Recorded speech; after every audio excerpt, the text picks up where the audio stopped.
খিলাফা প্রতিষ্ঠার কোনো বিকল্প পদ্ধতি নাই যদি আমরা রাজনৈতিকভাবে শক্তিশালী হতে চাই এবং মুসলিমদের সেই হারানো ঐতিহ্য ফিরিয়ে আনতে চাই এবং আমরা বিশ্বের বুকে মাথা উঁচু করে সিংহের মতো বাঁচতে চাই, তাহলে খিলাফা প্রতিষ্ঠার কোনো বিকল্প নাই। মৌলিক প্রশ্ন হচ্ছে এখন তরুণ সমাজের কাছে ছিল আমাদের যে তাহলে এইটা প্রতিষ্ঠা আমরা করবো কীভাবে। আপনাদের মধ্যে থেকে অনেকেই উত্তর দিলেন এবং এই উত্তরটাকে আমি সমন্বয় করছি এবং যে জায়গায় গ্যাপ আছে ওইটা আমি আমার মতো করে পূরণ করার চেষ্টা করছি। সর্বপ্রথম যে বিষয়টা আমাদের প্রয়োজন সেটা হলো দিনের শরীয়তের, দিন ইসলামের শরীয়তের মোটামুটি একটা গভীর জ্ঞান অর্জন করা। এটা প্রথম কাজ, কারণ দিনই ইলম অর্জন করা ছাড়া দিনের কোনো ক্ষেত্রে আমরা কোনো অবদান রাখতে পারবো না। যে বিষয়ে আমার কোনো জ্ঞান নাই সে বিষয়ে আমি কীভাবেই বা জনসচেতনতা তৈরি করতে পারি, আর কীভাবেই বা আমি সেটা নিজে আমল করবো, আর কীভাবে প্রতিষ্ঠা করবো, এটা সম্ভব না। আমি যদি নামাজ সম্পর্কে আমার জ্ঞানই নাই কীভাবে পড়তে হয়, তাহলে আমি তো নিজেই পড়তে পারবো না ঠিক মতো। তাহলে আমি মসজিদে কীভাবে প্রতিষ্ঠাই বা করবো, কেমন করে ইমামতি করবো, কেমন করে বা আমি নামাজ দেশেই বা প্রতিষ্ঠা করবো, সম্ভব? তাহলে এক নম্বর পয়েন্ট কি আসলো বলেন? দিনী ইলমের গভীরতা অর্জন করার জন্য সচেষ্ট হওয়া, চেষ্টা করা। এর মানে এই না সবাইকে মুফতি হতে হবে, সবাইকেই মুহাদ্দিস হতে হবে, সবাইকেই ফকিহ হতে হবে। এটা জরুরিও না এবং সম্ভব, এটা কি না জরুরিও না এবং আসলে সম্ভবও না। নির্দিষ্ট একটা শ্রেণীর মানুষ ফকিহ হন, নির্দিষ্ট একটা শ্রেণীর মানুষ মুহাদ্দিস হন, মুফতি হন, কিন্তু আমভাবে শরীয়তের যে ফরজিয়াতের জ্ঞান এটা আমাদের সবাইকে অর্জন করতে হবে। তলাবুল ইলমি ফরিদাতুন আলা কুল্লি মুসলিম, এটা হলো একটা। এই পয়েন্টগুলো একটু লিখে নেবেন, বা যখন আমরা ইনশাআল্লাহ এটা প্রচার করবো তখন লিখিত আকারেও থাকে বিষয়। এক নম্বর পয়েন্ট তাহলে কি, কিভাবে আমরা খেলাফা কায়েম করবো? প্রথম কাজ শরীয়তের জ্ঞান অর্জনে সচেষ্ট হওয়া, ঠিক আছে। দ্বিতীয়টা হচ্ছে ওই জ্ঞান অনুযায়ী নিজে আগে আমল করা, ইলম অনুযায়ী নিজে আমল করা। এমন কেউ খলিফা হতে পারবেই না যে নিজে ইসলামের এই ফরজিয়াত, ওয়াজিব, সুন্নাত এগুলো আমল করে, সে কি খলিফা হতে পারবে? ইসলামে যারা খলিফা, বরেণ্য খলিফা আবু বকর রাদিয়াল্লাহু আনহু, ওমর, ওসমান, আলী, তাদের আমল আর আমাদের তাদের এক রাতের আমল আর আমাদের সারা জীবনের আমল কখনো এক হবে? বলেন। সাহাবায়ে কেরাম রাদিয়াল্লাহু আনহুম আজমাইন যুদ্ধের মাঠেও মিসওয়াক করা ছাড়তেন না, জিহাদের কাতারে দাঁড়িয়েও কি করতেন না? মিসওয়াক করা ছাড়তেন না। আর আমরা কি করি, আমরা কিছু করলে তার সাথে আবার হারাম কিছু গান লাগাই দিচ্ছি আর কি, যাতে মানুষ গানটাও শুনে ফেলতেছে। সাহাবায়ে কেরাম রাদিয়াল্লাহু আনহুম জিহাদের মাঠেও মিসওয়াক ছাড়তেন না। তাহলে ইলমের সাথে সাথে আমলটা খুব জরুরি বিষয়। আমল না থাকলে ওই তাসকিয়া আসবে না, তাসকিয়া না আসলে তার মধ্যে পরকালীন চেতনাটা অত গাঢ় থাকবে না, এবং আত্মশুদ্ধি ছাড়া কোনো ব্যক্তিকে দিয়ে সমাজ সংস্কার সম্ভব নয়। নবী সাল্লাল্লাহু আলাইহি ওয়াসাল্লামের এই যে এত সাফল্য, তার পিছনে দেখেন অন্যতম একটা কারণ কি, তিনি সবার আগে আমল করে দেখাতেন। আমাদের নবীজি এমন মানুষ ছিলেন না যে আমল করতে খালি বলতেন, বরং নিজে আগে ওটা করে দেখাতেন। কথা ঠিক কিনা? নিজে আমল করে দেখাতেন, বরং অন্যদের চেয়ে বেশি করতেন। তিনি প্রত্যেক রাতে তাহাজ্জুদ পড়তেন। আমাদের উপর প্রত্যেক রাতে তাহাজ্জুদ পড়া ফরজ না, তার উপর কি ছিল? ফরজ। টানা রোজা রাখতেন, বলতেন যে তোমরা এত টানা রাখতে পারবে না, আল্লাহ পাক আমাকে ঘুমন্ত অবস্থায় খাওয়ান, ঘুমন্ত অবস্থায় পান করেন। তো তিনি আরো বেশি করে দেখাতেন। মানে বুঝতে চাচ্ছি যে আমলহীন ইলমেরও কোনো মূল্য পাওয়া যাচ্ছে, আমলবিহীন ইলম আপনার উপকার করতে পারছে না। তাহলে আমলটা বাড়াতে হবে, আল্লাহ পাক আমাদেরকে তৌফিক দান করুন। ফরজগুলো আগে পালন করা, সুন্নতের পাবন্ধ হওয়া, মুস্তাহাবগুলো না ছাড়া, চেষ্টা করা না ছাড়া। 2 3 নাম্বার হচ্ছে, দেখুন 3 নাম্বারটা হচ্ছে নিজের পরিবারটা গড়া। এই ভাই একজন কথা বলছেন একটু আগে, একজন পরিবার গড়ার জন্য সচেষ্ট হওয়া। তবে এটা মনে করবেন না যে পরিবারের সব সদস্যই আপনার মতোই হবে, এমনটা নাও হতে পারে। এটা ক্ষেত্র বিশেষে নাও হতে পারে, হলে আলহামদুলিল্লাহ, নূর আলা নূর, কিন্তু নাও হতে পারে। কারণ অনেক ক্ষেত্রে দেখা গেছে যে পরিবারের লোকজন ইসলামের বিপক্ষে অবস্থান নিয়েছে। হয় নাই? নবীর ক্ষেত্রে হয় নাই, আমাদের নবীজির ক্ষেত্রে হয় নাই। আপনারা সিরাত পড়লে তাজ্জিব হয়ে যাবেন যে ইসলামের ইতিহাসে জিহাদের মাঠে সর্বপ্রথম তীর ছুঁড়েছেন যে সাহাবী, মানে প্রথম ফায়ার করেছেন, তীর ছুঁড়েছেন যে সাহাবী, তার নাম সাদ ইবনে আবি ওয়াক্কাস রাদিয়াল্লাহু আনহু। কি নাম? 10 জন সাহাবী জান্নাতের সুসংবাদ প্রাপ্ত, তার মধ্যে একজন। কি নাম বলেন? এটা জানলেন। আবার উহুদের মাঠে যে কয়েকজন কাফের আল্লাহ নবী সাল্লাল্লাহু আলাইহি ওয়াসাল্লামের উপর আঘাত করেছিল, তার মধ্যে একজন হচ্ছেন উতবা বিন আবি ওয়াক্কাস। কি নাম? আপনারা জানলে আজিব হবেন, তাজিব হবেন, তাজ্জিব হয়ে যাবেন যে উতবা বিন আবি ওয়াক্কাস এই সাদ ইবনে আবি ওয়াক্কাস রাদিয়াল্লাহু আনহু ভাই। কি বুঝলেন? কি বুঝলেন? একজন 10 জন জান্নাতের সুসংবাদ প্রাপ্ত সাহাবীদের একজন, ইসলামের জন্য প্রথম তীর ছুঁড়েছেন কে? তার ভাই উতবা বিন আবি ওয়াক্কাস। কি করলেন উহুদের যুদ্ধে? তাহলে আমরা একটা আইডিওলজি পেলাম যে সবাই এক মতাদর্শের হতে হবে, এটা জরুরি। নিজের পরিবারই হয়তো হবে না, নিজের স্ত্রীও নাও কথা শুনতে পারে, নিজের সন্তান কথা না শুনতে পারে, নিজের ভাই নাও বুঝতে পারে, আপনার ভাষা হয়তো তারা বুঝবেই না, এমনও হতে পারে। তাই বলে আমরা তাদের উপর মেহনত করা ছাড়বো না, তাদের জন্য দোয়া করা ছাড়বো না, তাদের জন্য আমরা মেহনত করবো, দোয়া করবো, বুঝানোর চেষ্টা করবো। কিন্তু জরুরি না যে সবাই বুঝবেই। তাহলে পরিবার গড়ার জন্য চেষ্টা করবো, কিন্তু এটাও খেয়াল রাখবো যে সবার ভাগ্যে হেদায়েত নসিব নাও হতে পারে। এটা আল্লাহর পক্ষ থেকে আসবে, আল্লাহ পাক যাকে ইচ্ছা তাকে হেদায়েত দিতে পারে। 4 নম্বর পয়েন্টটা হচ্ছে সবার রিজিক হতে হবে হারাম। হারাম রিজিকের ব্যক্তি দিয়ে না হবে দাওয়াত, আর না জিহাদ, না খেলাফ। রিজিকে সুদ, রিজিক নোংরা, ঘুষ, দুর্নীতি, আত্মসাৎ, অন্যের সম্পদ আত্মসাৎ করছেন, নাউযুবিল্লাহ, ওই বাজারে মাপে কম দিচ্ছেন, ইত্যাদি ইত্যাদি। তার এই রিজিক খেয়ে কি ইলম অর্জন হবে, আর কি ইবাদত করা হবে, আর কি তাসকিয়া অর্জন হবে, এটা আপনি বুঝতে পারবেন। আর খিলাফত বহু দূরের কথা, তাই না? ওইটা তো চূড়ান্ত একটা স্টেজ, যে একদম বিশ্বের ক্ষমতা, রাজনৈতিক ক্ষমতা হাসিল করা। তাহলে আমাদের সব রিজিকটাকে হালাল করার চেষ্টা করতে হবে। এখন তো সুদের মাধ্যমে নোবেল পুরস্কার পায় মানুষ, তাই না? এটা তো জাতিগত অবস্থা। তাহলে আপনি রিজিক হালাল কত টাফ বুঝতে পারছেন কিনা, কত কঠিন রিজিক হালাল হওয়া।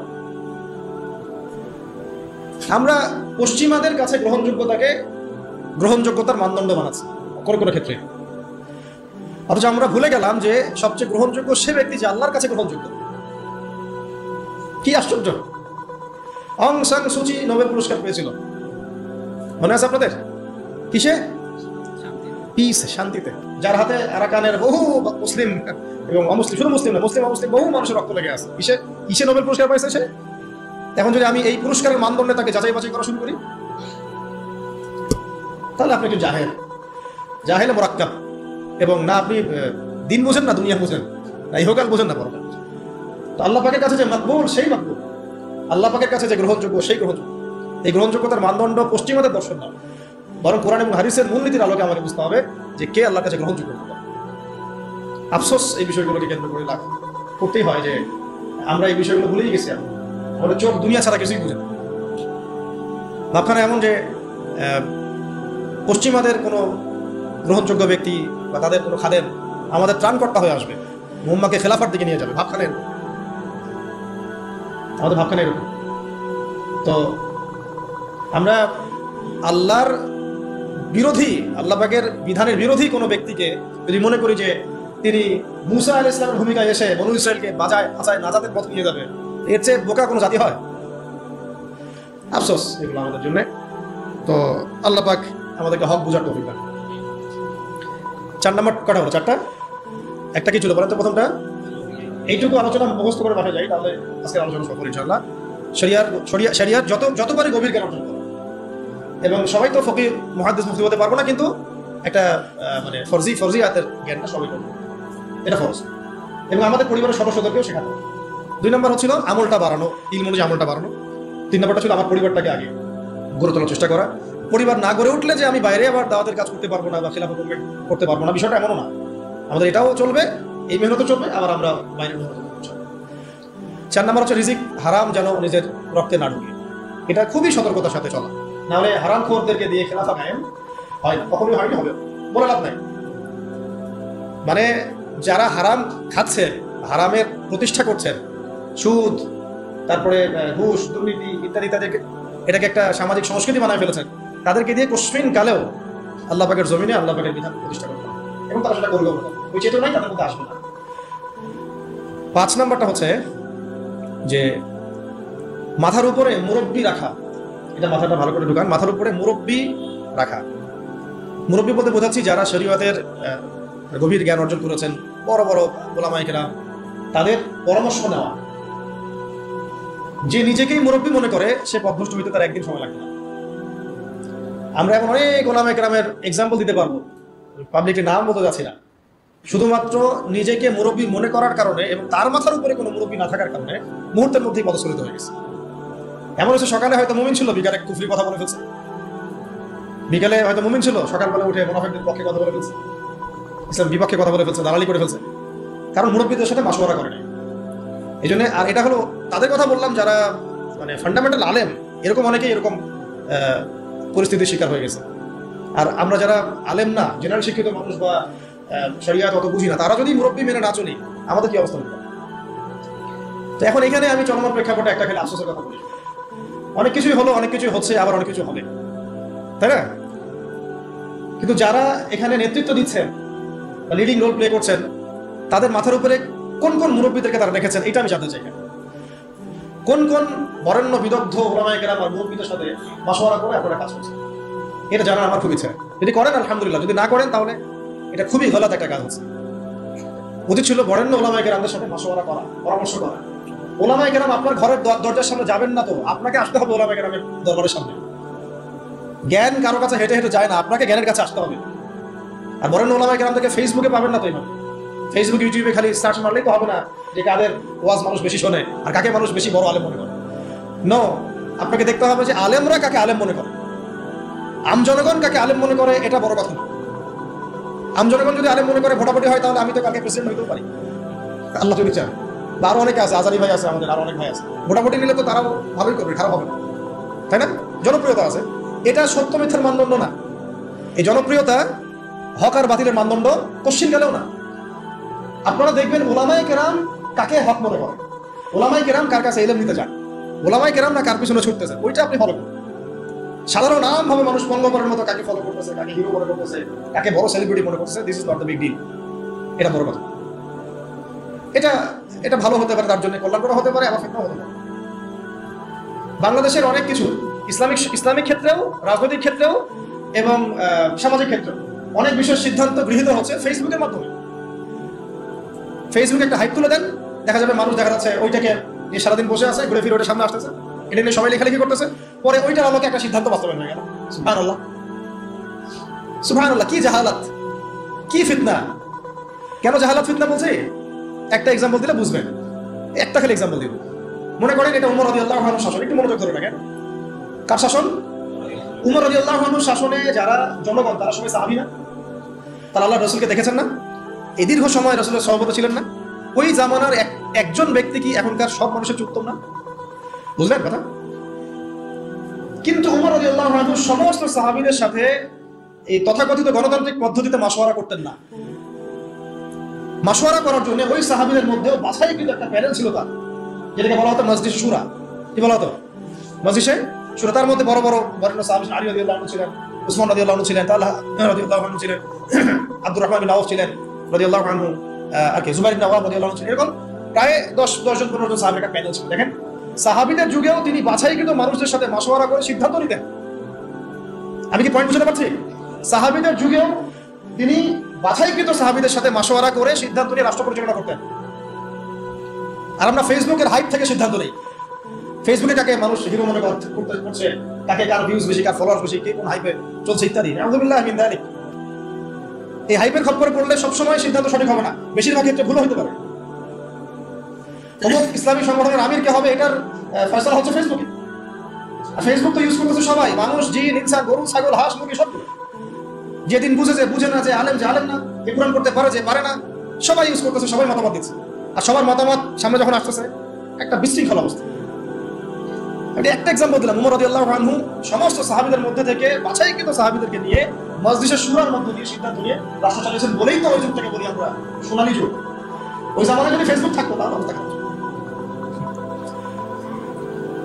সলফে সালেহীনদের যুগে এই ফিতনাটা আসে নাই বলে তাদের চরিত্র আল্লাহ পাক হেফাজত করেছে। এখনকার যুগে যদি আবু হানিফা রাহিমাহুল্লাহ বয়ান করা শুরু করে, তার বয়ানের যে কত ভুল মানুষ ধরা শুরু করবে আল্লাহই ভালো জানে। যাই হোক, ওটা আলাদা ইস্যু, আমি ওইদিকে আর গভীর করছি না। আমি বলতে চাচ্ছিলাম যে মাথার উপরে কি রাখা ভাই? বরেণ্য ওলামায়ে কেরামদের মুরব্বীদের একটা প্যানেল রাখা, অন্তত 5 জন 10 জন, যতজন পারেন আপনি, অন্তত একজন বলবো আমি, অন্তত কয়জন?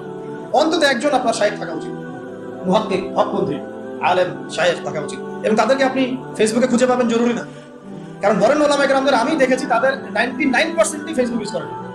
তার মানে কি বাংলাদেশে কোনো আলেম নাই? ফেসবুকে ঢুকলে তো আপনি যাদেরকে দেখছেন, এরা বাদ দিয়ে কি বাংলাদেশে কোনো আলেম নাই? মুহাক্কিক ওলামায়ে কেরাম যারা আল্লাহর ওলি টাইপের মানুষ, তাদের কারণেই ফেসবুক অ্যাকাউন্ট নাই। আমি কারো ফেসবুক অ্যাকাউন্ট দেখিনি তাদের। তাহলে আমরা কিসের মানদণ্ডে কি ফয়সালা করতেছি? এখন এই মানুষগুলো কি আমার দরজায় হেঁটে হেঁটে আসবেন না আমাদেরকে তাদের কাছে যেতে হবে? তো কই আমরা জাতিগত সিদ্ধান্ত নেওয়ার সময় কই গেলাম, কই যাচ্ছি কোথায়? ধরো খোঁজার তো চেষ্টা করছেন। আমাকে বলেন একটা দলিল দিই। ওই যে মুসা আলাইহিস সালাম যখন জানলেন যে তার চেয়ে একজন জ্ঞানী মানুষ আছে, মনে আছে? আল্লাহ পাক তাকে জানালেন যে তুমি সবচেয়ে জ্ঞানী মানুষ নও পৃথিবীতে, তোমার চেয়ে একজন জ্ঞানী মানুষ আছে, তার নাম খিজির। তার নাম কি? খিজির আলাইহিস সালাম। মুসা আলাইহিস সালাম কি বললেন যে তাকে আমার কাছে আল্লাহ পাঠাই দেন, আমি তার কাছ থেকে মশওয়ারা নিই, পরামর্শ নিই? বরং বললেন যে আল্লাহ ওয়াইজ ক্বালা মুসা লিফাতাহু লা আবরাহু হাত্তা আবলুগা মাজমা আল বাহরাইন আও আমদি হুকুম। সুবহানাল্লাহ, কি চমৎকার আয়াত, কি চমৎকার আয়াত! আমি বুঝাতে পারবো না আয়াতের ব্যাখ্যা আপনাদেরকে। যখন মুসা আলাইহিস সালাম জানলেন যে তার চেয়ে একজন জ্ঞানী মানুষ, মুহাক্কিক একজন মানুষ আছেন, আল্লাহর ওলি আছেন, হ্যাঁ, তখন তিনি বললেন ওয়াইজ ক্বালা মুসা, মুসা বলল লিফাতাহু, তার সাথে একজন যুবক ছেলে ছিলেন ইউসা বিন নুন, তো তাকে বললেন যে লা আবরাহু, আমরা ক্লান্ত হব না, ক্ষান্ত হব না, হাত্তা আবলুগা মাজমা আল বাহরাইন, যতক্ষণ আমরা দুই সাগরের মিলনস্থলে পৌঁছাচ্ছি। আও আমদি হুকুম, না পৌঁছাতে পৌঁছাতে যদি যুগ যুগ লেগে যায় আমি হাঁটবো, তবুও আমি তাকে চাই। সুবহানাল্লাহ, সুবহানাল্লাহ। আল্লাহ পাক বলেছিলেন যে তাকে পাবা দুই সাগরের মিলনস্থল। কোথায় পাবা? দুই সাগরের মিলনস্থল, মাজমাউল বাহরাইন। মুসা আলাইহিস সালাম বলেন যুগ যুগ যদি হাঁটতেও হয়, হুকুবা শব্দ শোনেন নাই, 80 হুকবা জাহান্নামে থাকতে হবে, নামাজ না পড়লে। হুকবা মানে একটা লম্বা সময় বোঝানো হয়। প্রয়োজনে আমি যুগ যুগ চলতে থাকবো, তবুও ওই মানুষের সহমত আমি চাই, ক্ষান্ত আমি হব না। সাথে নিলেন একজনকে, চলো। এই যে ছোট হাঁটা শুরু করলেন, চলতে চলতে চলতে চলতে কত বছর হাঁটতে হয়েছে আপনি বলেন? ওই সময় তো ফ্লাইট ছিল না যে কেউ ল্যান্ড করে ফেললো। তো এখানে দেখেন একটা বিষয় খেয়াল করেন যে জ্ঞানের কাছে যেতে হয়েছে, জ্ঞান হেঁটে হেঁটে তার কাছে আসে না। তাই আমাদের এই খিলাফা কনসেপ্টের জন্য অবশ্যই বরেণ্য ওলামায়ে কেরামদের সহমত এর মাথার উপরে এই মুরব্বীদের পরামর্শ মাসওয়ারা লাগবে। নিজেকে যদি মুরব্বী মনে করা শুরু করি, তখন পদস্খলন হতে সময় লাগবে। আমাদের অনেক বড় বড় ইসলামিক ব্যক্তিত্ব এবং সেলিব্রিটি এবং পদস্খলিত হয়ে গেছে অলরেডি, শুধু মুরব্বীদের সহবত না থাকার কারণে, নিজেকে মুরব্বী মনে করার কারণে যে আমি মুরব্বী, আমার কোনো সহবত দরকার নেই।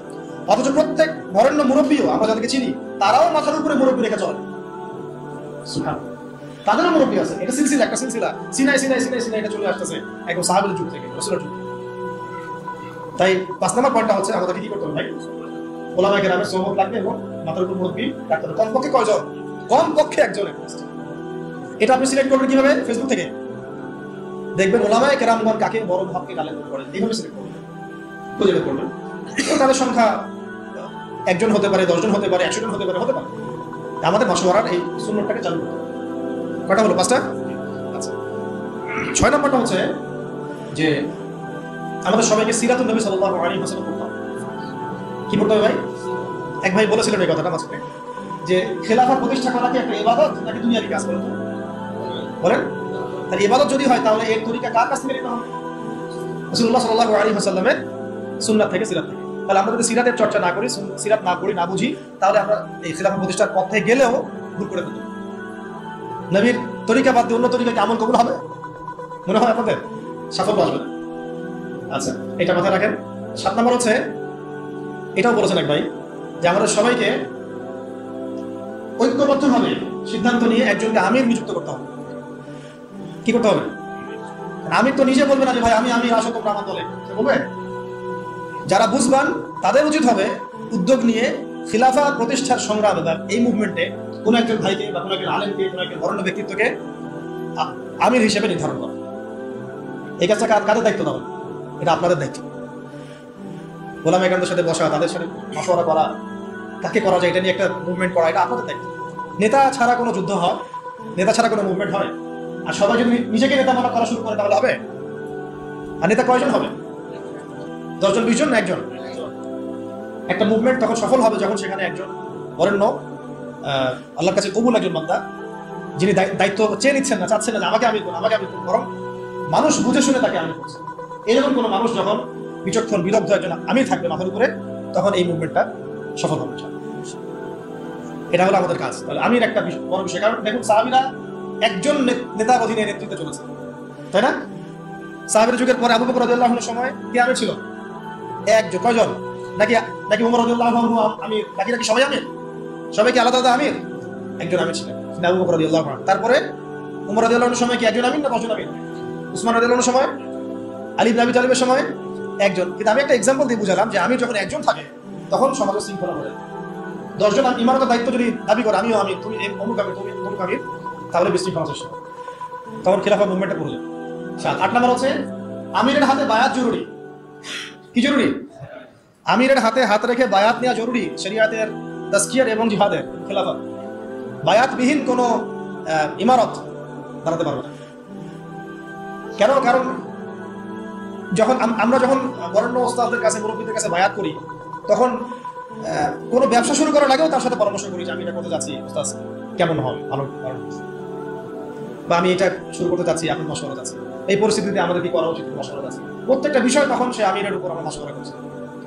আর যখন আপনি বায়াতবিহীন, তখন আপনি যা ইচ্ছাই করতে পারেন, কারণ আপনি তো আনুগত্য করেননি আমার, বা আপনি তো সেই আমিরের আনুগত্য করেননি, তার কাছে আল্লাহ পাককে সাক্ষী রেখে তো আপনি তার হাতে হাত রেখে প্রতিশ্রুতি দেন নাই যে আমি আপনাদের সাথে আছি, আল্লাহর জন্য আমি আপনার এই মুভমেন্টে আছি এবং ইনশাআল্লাহ আমি এর জন্য আমার জান্নাত পাবো। আপনি তো কোনো প্রতিশ্রুতি দেন নাই, তাহলে আপনার দ্বারা গাদ্দারি হবে না, কোনো নিশ্চয়তা আছে?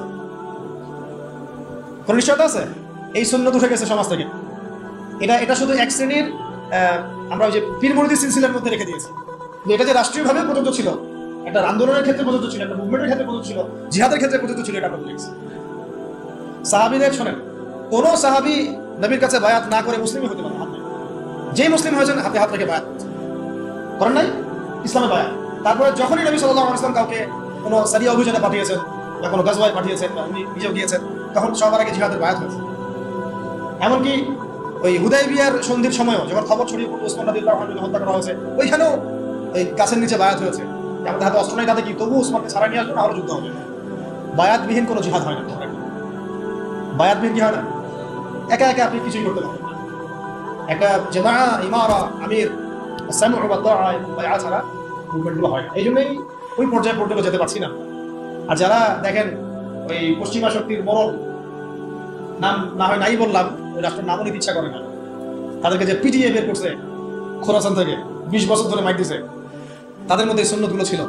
আমির ছিলেন, ইমারা ছিল, জামাআ ছিল, ঐক্য ছিল, বায়াত ছিল।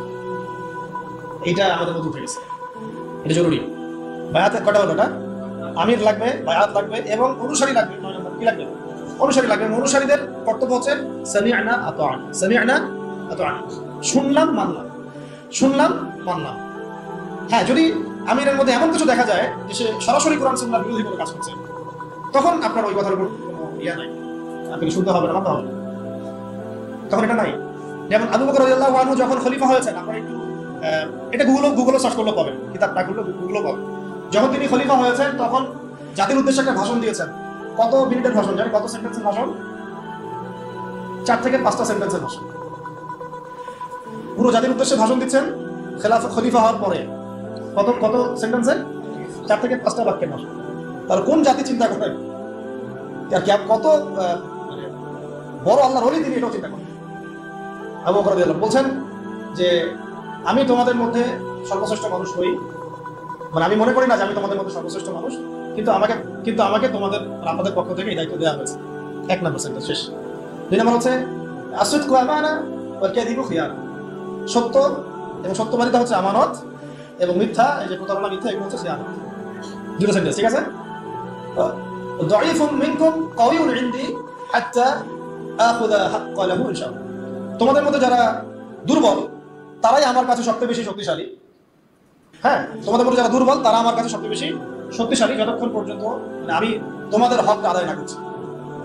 আর কাওয়িউন ফিকুম মিনকুম দাঈফুন ইনদি হাত্তা আখুযা হাক্কা মিনহু ইনশাআল্লাহ, আর তোমাদের মধ্যে যারা শক্তিশালী মনে করো তারাই আমার কাছে দুর্বল, যতক্ষণ না তোমাদের কাছ থেকে আমি গরিবের হক আদায় না করছি। চিন্তা করেন, ভাষণ দেখছেন? কটা সেন্টেন্স হলো? আরেকটা হচ্ছে 5 নম্বর হচ্ছে যে আল্লাহ পাক ওই জাতিকে সম্মানিত করেন যে জাতি জিহাদের পথ বেছে নিয়েছে, আর যখন কোনো জাতি জিহাদের রাস্তা ছেড়ে দেয় আল্লাহ পাক তখন তাকে অসম্মানিত করেন। কত নম্বর সেন্টেন্স? 5। আর 6 নম্বর একটা সেন্টেন্স ছিল, হ্যাঁ মনে করছি, যে আর কোনো জাতি তখনই ধ্বংস হয় যখন তার মধ্যে অশ্লীলতা ছড়িয়ে পড়ে। কুমুরিস সালাহ ইয়ারহামুকুমুল্লাহ, সালাতের জন্য দাঁড়াও, আল্লাহ তোমাদের জন্য। শেষ ভাষণ জুমার আগে হয়েছে, জুমার নামাজের আগে। কথা বুঝতে পারছেন? তো আমির যেমন লাগবে এরকম অনুসারী লাগবে। আরেকটা কথা মাঝখানে স্কিপ হয়ে গেছে, উনি বলেছিলেন যে আমি তোমাদেরকে যতক্ষণ পর্যন্ত আল্লাহ এবং তার রাসূলের দিকে চালাই ততক্ষণ তোমরা আমার আনুগত্য করবে। আমি তোমাদেরকে যতক্ষণ পর্যন্ত আল্লাহ এবং তার রাসূলের দিকে চালাই ততক্ষণ তোমরা আমার কি করবে? আনুগত্য করবে। আর আমি যদি তোমাদেরকে আল্লাহ এবং তার রাসূলের দিকে না চালাই, ঠিক আছে, আমি যদি তোমাদেরকে আল্লাহ এবং তার রাসূলের দিকে না চালাই, তাহলে ফালা তুআতানি আলাইকুম, আমার উপরে তোমাদের আনুগত্য নেই। তবে কি সামান্য বিষয়েই যে তার আনুগত্য ছেড়ে দিতে হবে এমন না, তাকে নসিহত করতে হবে, পরামর্শ দিতে হবে, সংশোধনের চেষ্টা করতে হবে, ধৈর্য ধরতে হবে। একটা 10 নম্বর পয়েন্ট হচ্ছে যে শুরা ভিত্তিক সিদ্ধান্ত নেওয়া। কি করা?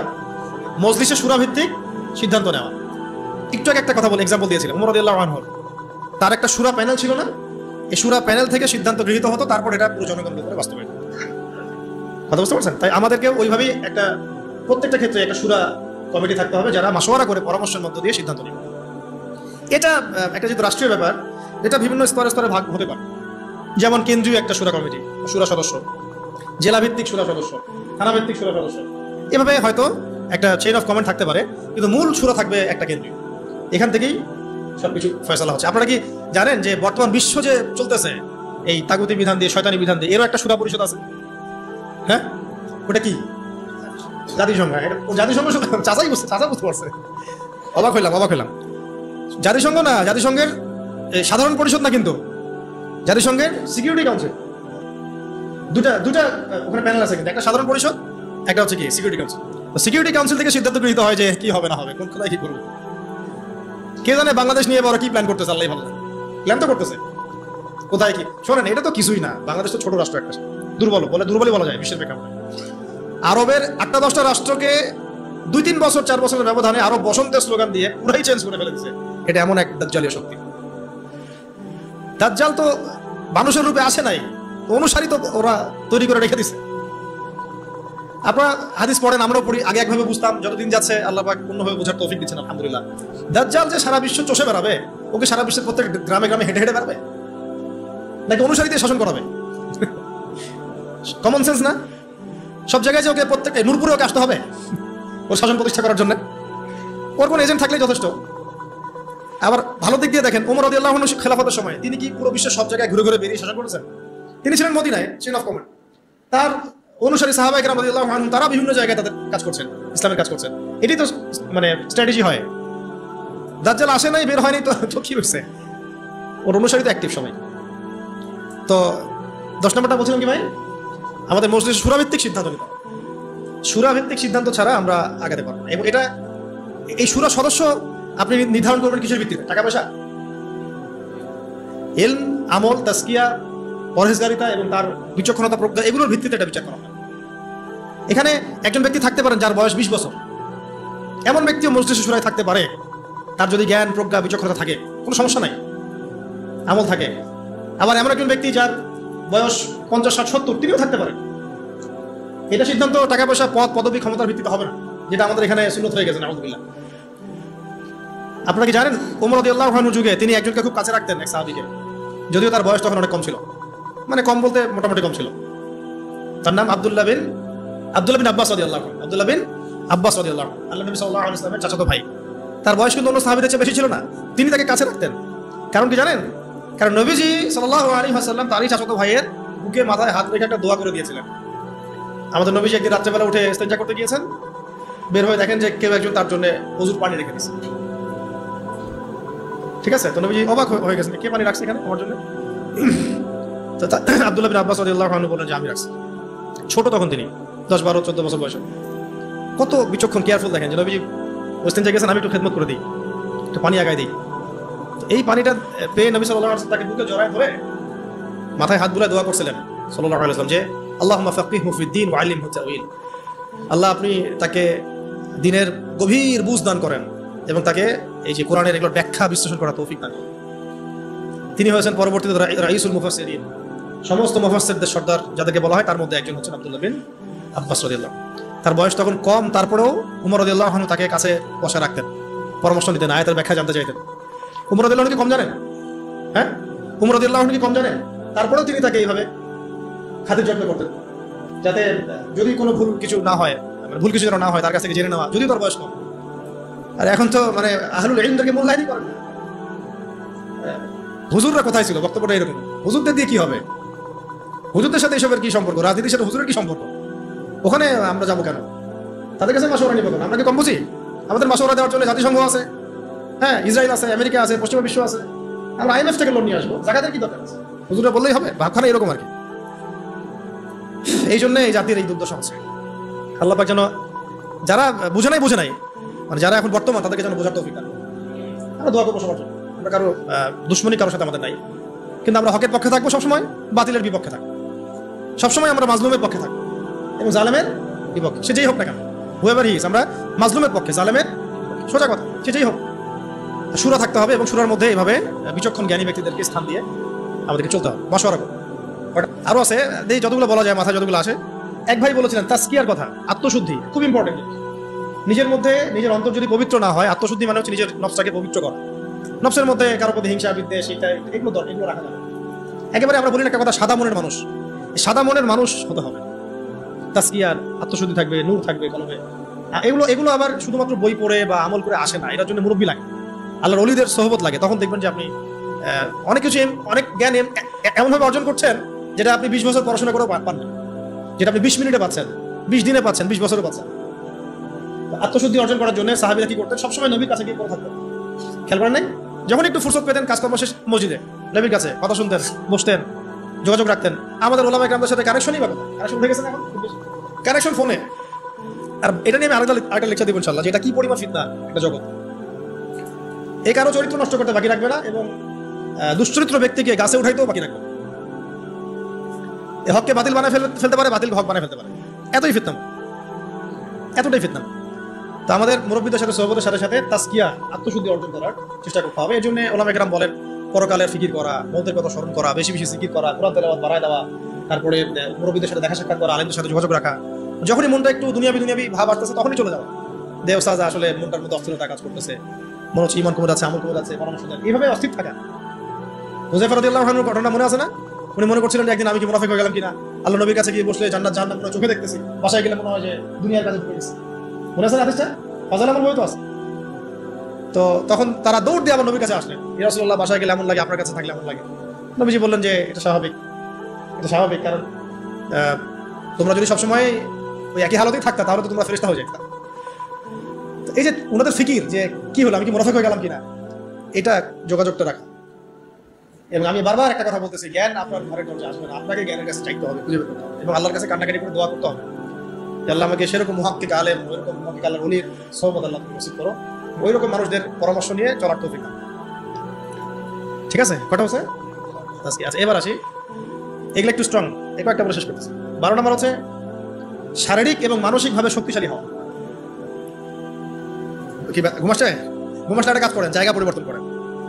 এটা কিন্তু ঘুম চলে যাওয়ার একটা সুন্নাত, জায়গা পরিবর্তন করলে ঘুম চলে যাবে। 12 না, এটা শারীরিক মানসিক দুই দিক থেকেই শক্তিশালী হওয়ার চেষ্টা করো।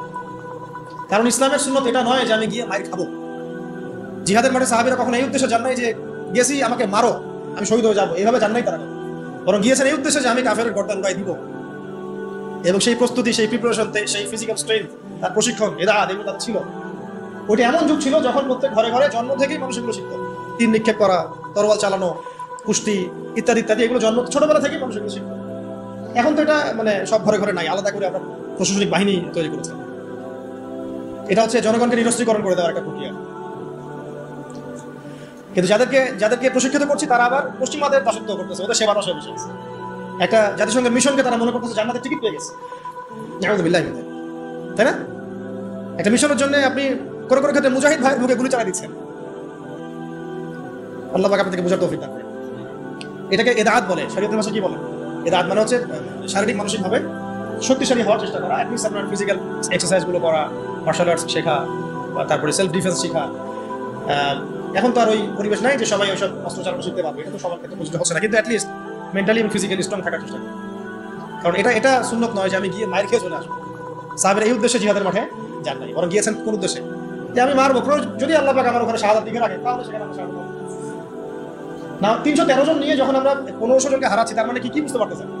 তারা কি ফিজিক্যালি এবং সামরিক দিক থেকে দুর্বল ছিলেন? আলী রাদিয়াল্লাহু আনহু একাই তিনি 10-20 জনের জন্য যথেষ্ট ছিলেন। ওমর ইবনে খাত্তাব একাই 10 জনের জন্য যথেষ্ট ছিলেন। হামজা রাদিয়াল্লাহু আনহু যেদিন শাহাদাত বরণ করেছেন উহুদের দিন, ওই দিনও তিনি এমন ভাবে যুদ্ধ করেছেন যে তাকে হত্যা করেছিল ওই দিন, তার নাম ওয়াহশী। নাম কি মনে আছে? ওয়াহশী। তাকে চুক্তি করা হয়েছিল যে যদি তুমি শুধু দূর থেকে তাকে বল্লম নিক্ষেপ করে হত্যা করবে, এতটুকুই তোমার কাজ, তোমাকে মুক্ত করে দেওয়া হবে। আমরা বলবো রাদিয়াল্লাহু আনহু, কারণ তিনি পরবর্তী ইসলাম কবুল করেছিলেন। এবং এই ওয়াহশী রাদিয়াল্লাহু আনহুর হাতে আবার মুসাইলামা কাযযাব মারা গেছে। তারও অবদান এখানে, আল্লাহ পাক তাকে জীবনটা ঘুরাই দিয়েছেন। আল্লাহ পাক তাকদীরের মালিক, দেখেন কিভাবে আল্লাহ জীবন ঘুরায়। বলতে চাচ্ছি যে যেদিন হামজা রাদিয়াল্লাহু আনহুকে এইভাবে শাহাদাত বরণ করতে হয়েছে, শহীদ করা হয়েছে, ওই দিন ওয়াহশী নিজের মুখেই বলেছিল, সিরাতের মধ্যে আছে যে আমি অনেকবার চেষ্টা করছিলাম যে কোন দিক থেকে তাকে আক্রমণ করা যায়, কিন্তু তার সামনে যাওয়ার সাহস আমার হচ্ছিল না, কারণ সে সাদা জামা পরে উড়ন্ত বাজ পাখির মতো যুদ্ধ করতেছে, সামনেই কেউ যেতে পারতেছিল। হামজা রাদিয়াল্লাহু আনহু এত বড় বীর ছিলেন। পরবর্তীতে তিনি বলেন যে আমি পাথরের আড়ালে লুকিয়েছিলাম, পিছন দিক থেকে আমি তাকে দূর থেকে বর্ষা নিক্ষেপ করেছিলাম, যেটা তার নাভির নিচ দিয়ে এদিক দিয়ে বের হয়ে গেছিল। বর্ষা ঢুকে যাওয়ার পরেও ওয়াসি বলছেন, পরেও তিনি ঘুরে আমাকে আক্রমণ করার জন্য চেষ্টা করছিলেন, কিন্তু তাকে সময় তার সাথে দেয়, সময় তাকে সাথ দেয়, পড়ে গেছেন। মানে যখন বর্ষা ঢুকে গেছে তখনও তিনি তরল উঁচু করে মারার জন্য চেষ্টা করেছিলেন, শেষ মুহূর্তে পারেন। এই ঘটনাটা নিজের মুখে ব্যাখ্যা করেছেন। যখন মক্কা বিজয় হয়ে গেছে না, তখন নবী সাল্লাল্লাহু আলাইহি ওয়াসাল্লাম সবাইকে মাফ করে দিয়েছেন, সব ইসলাম কবুল করতে আসছেন, ওয়াহশীও আসছেন, মানে বেলাল রাদিয়াল্লাহু আনহু তাকে ধরে নিয়ে আসেন, আরে এখন ইসলাম কবুল করো, নাহলে তোমরা করতে পারবে, আর কেউ বাঁচাতে পারবে না তোমাকে। তখন আল্লাহ নবী তাকে জিজ্ঞাসা করেছেন যে কাইফা কাতালতা, কিভাবে হামজাকে হত্যা করেছিল তুমি? তখন তিনি নিজের মুখে বিবৃতি দিয়েছেন। এটা শুনে নবী সাল্লাল্লাহু আলাইহি ওয়াসাল্লাম নবী হিসেবে বায়াত দিয়েছেন তার ইসলামের জন্য। কিন্তু আরেকটা স্টেটমেন্ট তিনি দিয়েছিলেন যে যদি তোমার চেহারাটাকে আমার সামনে থেকে দূরে রাখতে পারো তাহলে সেটাই করো। এই কথাগুলো, এই ধরনের কোনো স্টেটমেন্ট যদি আমরা দিই অনলাইনে, মানুষগুলো অহংকার প্রদর্শন করছে। এগুলো গায়রাত, এগুলো ব্যক্তিত্ব। ইসলামের বীর সেনা হামজাকে তুমি হত্যা করেছো, সে আমার চাচা ছিল, খুব মানে মহব্বতের চাচা, দুধ ভাই, কষ্ট পেয়েছেন তিনি। এটা শুধু তাই না, তার লাশকে চিড়ে ফেলা হয়েছে, কলিজা ছিঁড়ে খাওয়ার চেষ্টা করা হয়েছে, পারে নাই। এটা আসলে তার দিন। পরবর্তীতে আল্লাহ রাব্বুল আলামিন তাকে তৌফিক দিয়েছেন, তার হাতে আবার মুসাইলামা কাযযাব, মহামিথ্যাবাদী ভণ্ডনবী, তার খালাস। একইভাবে তিনি মুসাইলামা কাযযাবকে হত্যা করেছেন, দূর থেকে পল্লব নিক্ষেপ করে একদম জান বাজি নেই। তারপর তিনি বলছেন একটা স্টেটমেন্টে যে আজকের পর থেকে আমি মুসলিম সমাজের মধ্যে হাঁটবো, কেউ আমাকে কাতিল হামজা বলবে না। আজকের পর থেকে আমি মুসলিম সমাজের মধ্যে হাঁটবো, কেউ আমাকে বলবে না যে এই হামজার কাতিল, বলবে সে হচ্ছে মুসাইলামা কাযযাবের কাতিল। ভাই একটা কথা বলে ফেলি মাঝখানে, আমাদের সমাজে কাদিয়ানী মুভমেন্ট চলতেছে, এরা এই যুগের মুসাইলামা কাযযাব। এরা কি এই যুগের মুসাইলামা কাযযাব? যদি আমরা দেখি যে ওরা এখন আবার ওদের মতবাদ প্রচারে স্বাধীনতা পাচ্ছে, আমরা এটা চরমভাবে প্রতিবাদ করতে চাই। এবং উত্তরবঙ্গ জুড়ে এদের কার্যক্রম বেশি, আপনারা জানেন। এদেরকে যেখানে পাবেন সেখানে শায়েস্তা করবেন, জ্ঞান দিয়ে, জবান দিয়ে, আদর্শ দিয়ে, সব দিক দিয়ে। দেশের কোনো উঠা বসা চলাফেরা করবেন, মহামেলাদি করবেন, ব্যবসা বাণিজ্য করবেন। 13 নম্বরটা ইনভার্ট করে, সেটা হচ্ছে ওই যে এক ভাই বলেছিলেন যে জনসচেতনতা তৈরি করা খুবই ইম্পর্টেন্ট টপিক। এটা পয়েন্ট, কারণ বাংলাদেশের মানুষ নামাজ বুঝে, খেলাফত বুঝে না। বাংলাদেশের মানুষ রোজা রাখা ফরজ বুঝে, ইসলামী খেলাফা শরিয়া আইন এগুলো বুঝে না, তাই না বিষয়টা? বাংলাদেশের মানুষ কোনো ক্ষেত্রে এখন পর্দাও বুঝতেছে, পর্দা করা উচিত, যাকাত দেওয়া উচিত, ইসলামী শাসন কায়েমের বিষয়টা তারা বুঝে। বরং তাদের মধ্যে অনেক সন্দেহ কাজ করে যে আসলে এটা করলে আবার মানে পশ্চিমারা আমাদের উপর তেড়ে আসবে কিনা, আমাদের স্বাধীনতা হস্তক্ষেপ করবে কিনা, তাই না? এইটা তাইলে এই খিলাফার সুফল, উপকারিতা এবং এটা না থাকার কুফলটা জনগণের মাঝে প্রচার করা, ব্যাপকভাবে দাওয়াতের মধ্যে এটা নিয়ে আসা, এই শব্দগুলো ব্যবহার করা। এবং এর বাইরে বিপরীতে যে তাগুতি সিস্টেম, যে so called democracy, so called secularism, communism, so called nationalism, এগুলো যেভাবে আমাদের ক্ষতি করতেছে, ইসলামী শরীয়তের পথে বাধা হয়ে দাঁড়াচ্ছে, এটা মানুষের সামনে স্পষ্ট করা। মানে এক কথা পয়েন্ট হচ্ছে জনসচেতনতা তৈরি করা, খেলাফার পক্ষে তৈরি করা। কটা হলো? 13। 14 হচ্ছে অমুসলিমদেরকে বোঝানো, অমুসলিম ভাই বোনদেরকেও এটা বোঝানো বা জানানো যে খিলাফার আন্ডারে তারাই সবচেয়ে বেশি সিকিউর থাকতে পারবে। কারণ একটা প্রশ্ন ওঠে খেলাফার কথা আসলে, যে খেলাফা হলে কি এটা মৌলবাদী রাষ্ট্র হয়ে যাবে কিনা, হিন্দুদের উপর অত্যাচার হবে কিনা, এই হবে কিনা, সেই হবে কিনা। এটা সম্পূর্ণ একটা মিথ্যা বানোয়াট বোগাস। উমর রাদিয়াল্লাহু আনহু খেলাফত কালে কোনো মুসলিমের উপরে যাররা পরিমাণ কোনো অত্যাচার হয়েছে? বরং আমরা দেখি এখনকার গণতান্ত্রিক সিস্টেমগুলোতে এগুলো হচ্ছে, এবং এই ইস্যুগুলোকে মানুষ রাজনৈতিক হাতিয়ার বানাচ্ছে না, সুবিধা হাসিলের জন্য ইস্যু সৃষ্টি করতেছে। বাংলাদেশে আল্লাহ না করুক, বাংলাদেশে যদি কেউ চক্রান্ত করে, আল্লাহ পাক এইসব চক্রান্ত থেকে আমাদেরকে হেফাজত করে, দোয়া করি যে এই হিন্দু ভাই বোনদেরকে যদি কিছু মানুষ আঘাত করা শুরু করে, তাহলে বাংলাদেশের প্রতি সবার আগে কে তেরে আসবে বলেন তো দেখি? ওকে বসে থাকবে? আমরা না হয় আমাদের ভাইদেরকে ফিলিস্তিনে মারলে আগাই না, সিরিয়াতে মারলে আগাই না, আগাইতে পারি না, পাশের দেশ আরাকানে মারলেও আমরা আগাইতে অনেকে পারি না। তাই বলে কি খ্রিস্টানরা পারে না, চাইনিজরা পারে না, ইন্ডিয়ানরা পারে না? ওরা কিন্তু ঠিকই আসবে। আপনি বাংলাদেশের মাটিতে যদি কোনো আমেরিকানকে কখনো মারেন, নাউজুবিল্লাহ, না এটা করতে বলতেছি না, তাহলে দেখেন পুরো শক্তি নিয়ে এসে আপনাকে হামলা করবে না? কোন ইহুদিকে যদি আপনি বাংলাদেশে হত্যা করেন, তাহলে পুরো ইসরায়েল আপনার বিরুদ্ধে যুদ্ধ ঘোষণা করবে না? কিন্তু মুসলিমদেরকে সারা বিশ্বে মেরে ফেলতে আমরা ওইটা করতে পারি না, বা ওইটা চেতনা আমাদের কাজ করে না। তো এইটা আমি পয়েন্টটা এখান থেকে বলতে চাইলাম যে হিন্দু ভাই বোনদের উপর যদি কেউ অত্যাচার করে, তখন কিন্তু এটাকে একটা বড় গ্লোবাল ইস্যু বানায়, পার্শ্ববর্তী যে হিন্দু রাষ্ট্রগুলো আমাদের আশপাশে আছে সবাই এখানে হস্তক্ষেপ করার চেষ্টা করবে। তখন গৃহযুদ্ধ লাগাই দেওয়ার চেষ্টা করবে, ওই যে গুজরাটের মতো, হায়দ্রাবাদের মতো। আর গৃহযুদ্ধ যেখানেই লাগবে, সেখানেই যে রাষ্ট্র আসবে তার নাম হলো আমেরিকা। যেখানেই দেখবে যে গৃহযুদ্ধের মতো কোনো পরিবেশ, আসে বলবে যে আমার এখানে শান্তি কায়েম করতে হবে, গণতন্ত্র কায়েম করতে হবে, তাই আসছি আর। তখন আরেক নতুন সিরিয়ার জন্ম হইতে পারে। এটা না হোক আমরা তাই দোয়া করি, কিন্তু এটা একটা ইন্টারপ্রিটেশন যেটা